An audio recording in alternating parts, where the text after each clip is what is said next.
कैसे हो आप सब। आज से हम लोग करने वाले हैं सेक्शन ई सैंपल पेपर 2 का और फाइनल एग्जाम का भूत भगाना है आज हम लोगों ने केस स्टडी को सॉल्व करके। और ये पहला प्रश्न कंप्यूटर महोदय बच्चों की स्क्रीन पे लाए। बात की गई है एफिल टावर की। एफिल टावर को एक बार समझे। एफिल टावर के बारे में आप जानते होंगे, लैंडमार्क है, early example of wrought iron construction. बस ऐसे ही है कि बताया हुआ। Lower section consist of 4 immense arched legs, 7,000 ton का आयरन लगा हुआ है। तो कोई बात खास अभी तक। Use by Eiffel tower are located near the top of the tower. तो ये सारा कुछ दिया है, यहाँ से कोई काम यहाँ से शुरू होता है। और ये क्वेश्चन मैंने इसलिए लिया क्योंकि इसकी रिजेंबलेंस एनसीईआरटी के लास्ट क्वेश्चन से मिलती है। ठीक है। From a person standing 324 metre from the centre of the base of Eiffel tower. Eiffel tower के बेस से वो 324 मीटर की दूरी पे है। कितने मीटर की बेटा? 324 metre. The angle of elevation of the top of the tower. Tower के टॉप का जो एंगल ऑफ एलिवेशन जो बन रहा है वो कितना बन रहा है? 45 डिग्री। बेटा ये क्वेश्चन तो हमने इतनी बार किया ना, रगड़ लो बेटा, रगड़ लो इस क्वेश्चन को। हाउ टाल इज, इसकी हाइट कितनी है? तो इसकी हाइट कितनी होगी बेटा? इस टावर की हाइट होगी जितनी। अगर 45 डिग्री है ना, तो ये चीज़ और ये चीज़ की लेंथ क्या होती है? सेम होती है। तो इसका आंसर क्या आएगा? 324। ऐसा क्यों? अभी दिखाते हैं। इसको एच मान लो पहले। तो tan 45 लगाओ। tan 45 क्या होता है? Perpendicular by base. Perpendicular by base तो सामने वाला तो परपेंडिकुलर होता है। ये एच है, इस केस में बेस क्या है? 324। tan 45 का वैल्यू क्या है? 1 है। H upon 324। ठीक है बेटा। अब क्रॉस मल्टीप्लाई करोगे तो ये क्रॉस मल्टीप्लाई करके एच का वैल्यू क्या आ गया? 324 मीटर। तो height of Eiffel tower, height of Eiffel tower is कितना बेटा? 324 मीटर। कोई डाउट नहीं होगा। नेक्स्ट क्वेश्चन देखो। अब इसी का सेकंड पार्ट तो पढ़ा ही है, तो इसको उठाते हैं, कॉपी करते हैं आपके लिए और यहाँ पे साथ में पेस्ट करते हैं आपके लिए। तो और ये क्वेश्चन एनसीईआरटी से मेल खा गया। तो अब इसका सेकंड पार्ट हम लोग करेंगे। A car is moving at a uniform speed. पहली बात, कार मूव कर रही है uniform speed towards the Eiffel tower. It takes 15 minutes for the angle of elevation depression. देखो ध्यान से समझना, ठीक है बेटा। ये टावर है, पहले मैंने टावर बना दिया। It takes 15 minutes, angle of depression बन रहा, ऊपर से नीचे देखा जा रहा है। कह रहा है पोजीशन पहले यहाँ थी, बाद में यहाँ हो गई। ठीक है। From the top of the tower to the car to change from 30 degree to 60 degree. तो पहले कार यहाँ थी, बाद में यहाँ पहुँच गई। और ए से लेके बी तक जाने में उसको टाइम कितना लगा? ए से बी तक का जो टाइम दिया हुआ है, कितना दिया हुआ है टाइम? कहाँ पे? 15 मिनट। कितने मिनट बेटा? 15 मिनट दिया हुआ है, लिख दिया मैंने। और एंगल ऑफ डिप्रेशन चेंज होगा 30 से 60।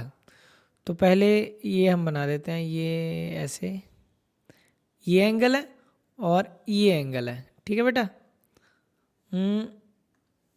तो ये एंगल है। क्लियर बेटा? तो इसको हमने नीचे से ऐसे जोड़ दिया। अब बेटा ध्यान से देखो कि ये पॉइंट हो गया सी। पहले एंगल कितना है? 30 डिग्री। कितना डिग्री है बेटा? 30 डिग्री। अब ये जेड शेप बना के ये अल्टरनेट एंगल से भी क्या आ जाएगा? 30 डिग्री। उसके बाद बेटा कितना है? 60 डिग्री। फिर एंगल कितना है? ये वाला। और ये एंगल कितना डिग्री है? 60 डिग्री। तो अल्टरनेट एंगल से ये भी क्या हो जाएगा बेटा? 60 डिग्री हो जाएगा। क्लियर? अब after how much time the car will reach the base of the tower. A से बी तक का टाइम दिया हुआ है, बी से लेके सी तक का टाइम हमें फाइंड करना है। हमें फाइंड करना है बी से लेके सी तक का जो टाइम है, इसको T1 मान लेते हैं और इसको T2 मान लेते हैं। हमें यही टाइम फाइंड करना है। क्लियर? T2 हमें फाइंड करना है। तो चलते हैं फिर ऊपर हल्का सा, ताकि हम क्वेश्चन को समझ पाए। ये ए बी सी और ये पॉइंट हो गया डी। तो हमारे पास दो ट्राइंगल्स हैं। दो ट्राइंगल कौन कौन सी हैं? एक ए सी, एक यहाँ पे एक्स मान लेते हैं, इसको वाई मान लेते हैं। तो ये टोटल कितना हो गया? X plus y. कितना हो गया बेटा? X plus y. और इधर क्या हो गया बेटा, h हो गया, ये क्या हो गया, हाइट। क्या हो गया बेटा, हाइट। तो पहले हम ट्राइंगल लेंगे ए सी डी, ए सी डी। दूसरी और ट्राइंगल लेंगे हम लोग, दूसरी बी सी डी, छोटी triangle B C D, B C D. इसके ऊपर भी हम लोगों ने अलग से बहुत वीडियो बना के रखे होंगे, आप देख सकते हो। tan 30, tan 30 सामने वाला परपेंडिकुलर, परपेंडिकुलर का tan 30 परपेंडिकुलर अपॉन बेस, फिर tan 60 perpendicular upon base. Clear. अब बेटा ध्यान से देखना, tan 30 की वैल्यू 1/√3, परपेंडिकुलर सामने वाला, परपेंडिकुलर कितना है, h। बेस tan 30 के केस में कितना, यहां से लेके यहां तक, जो कि क्या है, x प्लस वाई। tan 60 क्या है, √3, सामने वाला फिर परपेंडिकुलर h। बेस, अब tan 60 के टाइम पे बेस कितना, ये यहां से यहां तक y कितना है बेटा, y। तो h is equal to √3y। तो ये हम लोगों ने बना दिया, क्रॉस मल्टीप्लाई करके बनाया, ठीक है। तो यहाँ पे क्या हो गया, x plus y is equal to √3h। अब मुझे हाइट तो चाहिए नहीं, हाइट तो चाहिए नहीं, हाइट को एलिमिनेट करना। अगर हाइट नहीं चाहिए तो हाइट की जगह ऑप्शन क्या है मेरे पास, ये फर्स्ट मान लेते हैं, put first x plus y √3, h की जगह, h की जगह क्या आ गया, √3y, क्या आ गया, √3y। तो √3 क्या हो गया, 3 हो गया, 3y। तो ये प्लस का था, उधर जाके क्या हो गया, minus, x is equal to 2y हो गया, x इक्वल टू 2y हो गया बेटा, ठीक है। अब x भी क्या है, डिस्टेंस है, ये भी क्या है, डिस्टेंस है। डिस्टेंस का फॉर्मूला हमारे पास क्या होता है, स्पीड इनटू टाइम। अब स्पीड तो उसने एक चीज बोली हुई थी, यहाँ पे ध्यान से सुनना, गौर से सुनना बेटा। यहाँ पे एक वर्ड लिखा था उसने, यूनिफॉर्म स्पीड। क्या लिखा था बेटा, कि स्पीड क्या रह रही है, यूनिफॉर्म। यूनिफॉर्म मतलब अगर स्पीड पहले एस है, स्पीड इनटू टाइम, डिस्टेंस का फॉर्मूला स्पीड पहले एस है तो बाद में भी एस ही, टाइम। और टाइम एक्स की बार में, एक्स क्या है, ए बी, ए बी के टाइम में t1 है हमारे पास, टाइम इक्वल टू 2। फिर स्पीड क्या है, स्पीड तो यूनिफॉर्म है, वही है। y क्या टाइम, y का टाइम मतलब b से लेकर c, टाइम t2, यही तो फाइंड करना है। अब बेटा s से s कैंसिल हो जाएगा, t1 की वैल्यू दी हुई है, t1 की वैल्यू कितनी है, 15 मिनट, 15/2 t2 आ जाएगा, t2। तो t2 आपका आ गया बेटा 15/2 7.5 मिनट। कितने मिनट, 7.5 मिनट आ जाएगा। तो इतना time, the car will reach the base of tower, लिखेंगे हम लोग, car will reach the base of tower, the base of tower कितने पे, 7.5 मीटर। ये हो गया हमारा आंसर। और केस स्टडी, ये अगर वो पार्ट आ जाएगा, ये आई थिंक फिर 3 में आएगा। 3 की वो कैसे करेंगे वो देखना पड़ेगा, डिस्ट्रीब्यूशन मार्क्स ही करेंगे, 3 में सब पार्ट्स ही बनेंगे, ठीक है। नेक्स्ट देखो, ये केस स्टडी हमने उठाई है अरिथमेटिक प्रोग्रेशन से, इजी केस स्टडी, एकदम इजी। बैकवेस्ट टू चैरिटी, ठीक है, ये वसीयत, बैकवेथ होता है, बैकवेथ मतलब चैरिटी, वो होता है ये वसीयत, चैरिटी में। At the time of other mother left this earth she gave 90,000 to her children of birth. उसने कितने रुपए दिए, 90,000, ठीक है। This we kept and each year added 30,000। वो हर साल कितने ऐड करता जा रहा है, 30,000। कितने रुपए ऐड कर रहा है, 30,000। मतलब ए की वैल्यू स्टार्टिंग में कितना है बेटा, 90,000 रुपये, और डिफरेंस कितना है, ये है आपका डी, डिफरेंस कितने का, 30,000 का। At lasting memorial from the children she born when ₹4,20,000 जब हो जाएंगे attain, all the goes to charity that her memory be maintain. उसकी माँ की याद में वो कह रहा है, जब 4,20,000 हो जाएंगे तो डोनेट कर दिए जाएंगे। What was the balance in the 6th year, 6th year में, ठीक है। A6 का मतलब A + 5D, यही हुआ बेटा। A स्टार्टिंग में कितना था, left, she gave 90,000 to her children of birth, अपने बच्चे को दिए उसने 90,000। 10 we kept and each year added 90,000। पहले साल में 90,000, अगले में कितना हो गया 90,000, अगले में 1,20,000। ठीक है, उसके बाद ठीक है 1,20,000 और तो बाद 1,50,000। ये चलता गया सिलसिला, मतलब ए की वैल्यू 90,000 होगी और डिफरेंस कितने का 30,000 का। तो सिंपल सा, ये तो लॉजिक ही सिंपल था। 90,000 ये हो गया, 90,000 5 इंटू ये कितना है 30,000 हर महीने का, तो 5 बार में कितना हो जाएगा 1.5 लाख रुपए ये हो जाएगा। ठीक है, 1,00,000 1.5 लाख ये होगा, 90,000 ये हो गया। 90,000 में 1.5 लाख कर ऐड करोगे 2,40,000 हो जाएगा। यही हो ना, 1.5 लाख और ये 90, तो ये कितना हो गया आपके पास 2,40,000 हो गया। A6 का वैल्यू कितना आ गया 2,40,000 रुपये बेटा, 2,40,000 रुपये। अरे बहुत है यार इतना पैसा तो। In what year the goal was met. AN मतलब लास्ट में 4,20,000 रुपया कब होगा ये 4,20,000 रुपया। तो ये AN का काम करेगा क्या 4,20,000 रुपये, और तब साल कितने हो गए होंगे ये हमें निकालना है। ठीक है बेटा, तो करते हैं फिर इसका भी द एंड कर देते हैं। क्लियर, AN का फॉर्मूला लगाते हैं। AN का फॉर्मूला क्या होता है A+n-1 इंटू डी। यार गला थोड़ा शोर हो गया, थ्रोट दम नहीं लग रहा। AN 4,20,000, A की वैल्यू 90,000,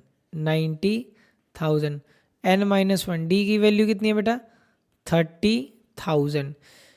तो 4,20,000 में 90,000 माइनस कर दोगे, तो पहले अगर 10 करते हो तो 3,20,000 होगा, 3,33,000 होगा। इसमें से इसको माइनस कर दो, 3,33,000 रुपये n-1, तो ये क्या 30 लाख 30,000 रुपये।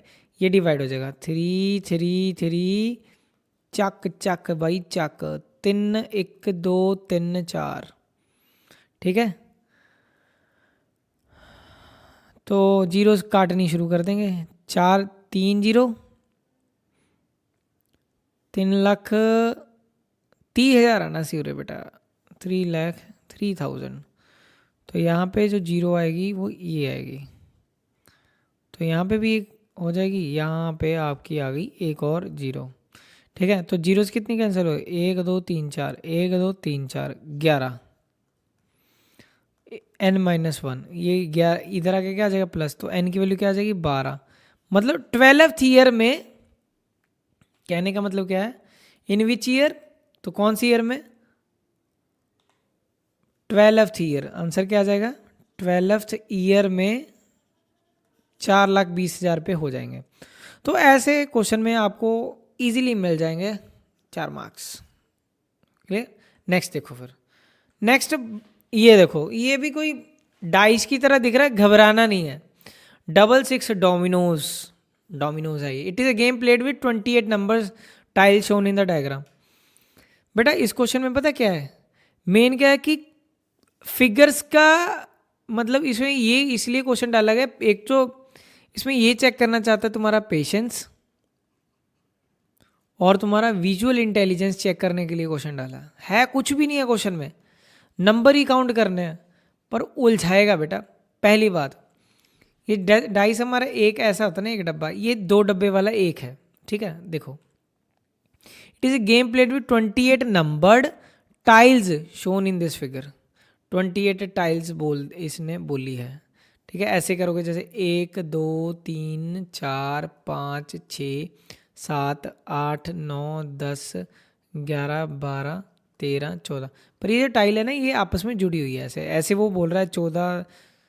ठीक है, तो ये 14 है, टोटल कितनी होगी हमारे पास 28 होगी, ये कंबाइंड है। ठीक है, 14 ये है और 14 ये है, तो जो भी नंबर आएगा नीचे क्या आएगा 28 आएगा। हर आंसर में कितना आएगा बेटा, कोई भी नंबर होगा तो पहले का आंसर लो, चाहे दूसरे का आंसर लो, चाहे तीसरे का आंसर लो, सभी के आंसर में क्या आएगा नीचे तो 28 आना ही आना है। कटिंग करके कुछ और हो जाएगा, पर नीचे क्या आएगा 28। पहली बात। अब what is about that total number of dots on the Domino's is 3 और लेस, 3 या 3 से कम। ठीक है, पहले मैं ऐसे करता हूँ, इसमें इरेजर को यूज़ करता हूँ, पहले ये सारे उड़ा देते हैं हम लोग। ठीक है, आपके पास जो भी पेंसिल या रबड़ होगी उसका यूज़ करके आपको ये क्वेश्चन को करना है। ठीक है, तो कह रहा है नंबर 3 हो या उससे कम, 3 नंबर वाला, इस 3 और 3 से कम तो 0 भी आएगा। तो एक ये हो गया, एक ये हो गया, एक ये होगा। 3 से कम नंबर 3 तक लेना है और 3 से कम वाले सारे। 3 और लेस 3 वाला भी लेना है। आगे ये हो गया एक, ये भी हो गया। एक एक अकेला अकेला चेक करना पड़ेगा बेटा, क्वेश्चन में विजुअलाइजेशन का है, निगाह थकी काम हो गया खत्म। ध्यान से करना है इस क्वेश्चन को। 3 समझ रहे हो ना, इसमें जैसे ये टोटल 6 डॉट, 4 इधर है, ये पूरा 6 माना जाएगा। ठीक है, 6 डॉट वाला ऐसे है, 6 4 10 है। इसमें इसमें इसमें 3 या 3 से कम डॉट वाले क्या है, इसमें देखो कोई डॉट नहीं, ये भी काउंट होगा। 1 2 1 डॉट है इसमें, ये भी काउंट होगा। 3 नंबर, 4 नंबर, 5 नंबर, 6 नंबर। तो पहले का आंसर 6/28। अब बाद में कर लेंगे cutting. What is that the total number of dots on the domino is greater than 3। अभी हमने 3 से पीछे वाले निकाले, अब 3 से आगे वाले निकालने हैं। सिंपल काउंट करने की जरूरत ही नहीं, टोटल 28 है ना। अगर ऐसे 6 नंबर हैं, 6 नंबर हैं जो 3 से लेस वाले हैं, ऐसे ही कितने नंबर थे, 6 नंबर, तो बचे हुए ऑटोमेटिकली क्या हुए, 3 से ज़्यादा वाले हुए। वही हमने क्रॉस चेक किया, तो फिर से क्यों करना हमने। तो 28 टोटल है, तो ये क्या आ जाएगा, 28 में से 6 माइनस हो जाएंगे। ठीक है, अगला what is that the total number of dots on the Domino's do not have a blank half. आधा खाली ना होवे बेटा। ठीक है, ऐसे करते हैं हम लोग, पहले इसको खत्म करते हैं। पहले हम खाली वाले देख लेते हैं कितने हैं, बाकी बच जाएंगे तो बिना खाली वाले बचेंगे। पहले देखते हैं हम खाली वाले कितने हैं। इसमें ये चीज़ खाली है, ये खाली है, ये भी खाली है, ये भी खाली है, ये भी खाली है, ये भी खाली है, ये भी खाली है। और कोई खाली नहीं, नहीं नहीं, इधर इधर इधर इधर इधर नहीं, नहीं नहीं नहीं नहीं नहीं नहीं। तो खाली वाले कितने, 1 2 3 4 5 6 7। तो 7 नंबर है। उसने क्या पूछा, डज नॉट। तो खाली ब्लैंक हाफ कितने हैं, ब्लैंक कितने हैं, 7। तो जो ब्लैंक नहीं है, टोटल तो 28 है, तो बचे हुए 7 में से माइनस कर दो तो निकल जाएगा। ठीक है, what is that the total number of dots on the Domino's is not A double. Not A double, पहले इरेज करते हैं, पहले मैं इसको साफ कर देता हूँ। ठीक है, क्योंकि इसका जो खेल था क्वेश्चन का, ये यही खेल था विजुअलाइजेशन का। क्वेश्चन इजी है पर इज नॉट ए डबल, मतलब बोथ साइड सेम ना हो। पहले देख लेते हैं साइड सेम वाले कितने हैं। इसमें भी कुछ नहीं, इसमें भी कुछ नहीं है, तो सेम ही है ना। 1, दोनों तरफ सेम होना चाहिए, ध्यान से करना। 2, इसमें भी 1 नंबर इधर, 1 इधर। 3, इसमें भी 2 इधर, 2 इधर। ये भी नहीं, ये भी नहीं, ये भी नहीं। नेक्स्ट 4, इसमें नहीं नहीं नहीं, ये और गिनो और गिनो, ये तो कितने नंबर हो गए ऐसे, 1 2 3 4 5 6 7, ये भी नंबर 7 है। तो डबल साइड, सेम साइड वाले कितने, डबल साइड वाले कितने हैं, 7। वो कह रहे डबल नॉट, बेटा यही तो वर्ड है, ये 2-3 वर्ड ही हैं। इसमें भी डज नॉट पूछा था, तो 28 में से 7 माइनस हो जाएंगे, वो बच जाएगा। ठीक है, तो बेटा पहला तो 6/28, तो 6/28 का आंसर क्या आ जाएगा, 2 3 जा 6, 14 दूनी 28। तो पहले का आंसर 3/14 हो गया। क्लियर है। दूसरे का आंसर 22/28, कटिंग करके 11/14 हो गया। तीसरे का आंसर बेटा 21/28, क्या आ गया, 21/28। तो 7 3 जा 21, 7 4 जा 28, तो ये भी क्या आ गया 3/4। उसके बाद फिर ये कितना है बेटा 21/28, ये भी क्या आ गया आपके पास 3/4। बेटा ये भी क्या आ गया हमारे पास कटिंग करके 3/4। क्लियर है। तो हर इसमें ये भी हो गया, ये भी हो गया। तो इसी के साथ आपको यहाँ भी मिलेंगे इस तरह से 4 प्री विजुअलाइजेशन बेस था। तो बेटा मिलते हैं आपको नेक्स्ट लेक्चर में, तब तक के लिए टाटा बाय बाय, शुभ रात्रि, शब्बा खैर एंड जय हिंद दोस्तों।